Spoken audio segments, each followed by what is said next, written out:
Tonight, we are following up on concerns from Minneapolis residents about a lack of streetlights. Over the holiday weekend, 6 people were shot and 2 of them died. So far, police have not made any arrests, and some residents are left wondering when they'll see progress. Jay Coles talked with a city council member who says the city is taking action, and he's live in the newsroom. Jay? Yeah, Brett, it's a big problem, but the city has committed more tax dollars to address that street lighting issue.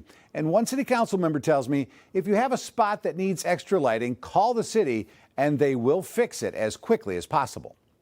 Oh, they turning them on. After one of those 2 deadly shootings, people living in the 2100 block of DuPont Avenue North wanted some help. Having well-lit communities would deter a lot of the foolishness that lurks in the dark. Several residents, including Tanitha Pearl Warren, who's also running for city council, called for more street lighting. If our communities are better lit, people aren't hiding around in well-lit areas to commit heinous and violent crimes. They're just not. Absolutely. City council member Latricia Vita agrees. Why is it important to get the lights? Streetlights are a big part of public safety, right?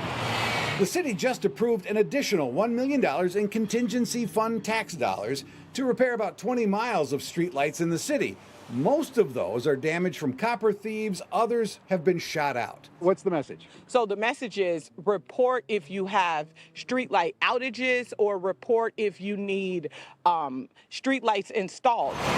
And Vita says even if your neighborhood's lights have not been vandalized, call the city directly if you think lighting is inadequate. There are some areas in the city that are blacked out that have no lights, but unless you report it to your city council member or call 311 or, report it to someone, we don't know.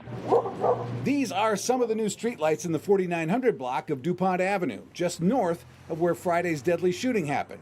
And they are all going up across the city, many of them along parkways and close to alleyways. And now all of this comes after the city also committed close to $10 million in COVID federal relief money toward new street lighting during the pandemic. The new lights use aluminum wiring instead of copper. Reporting live in the newsroom, Jay Coles, Eyewitness News on 45. All right, Jay, thank you.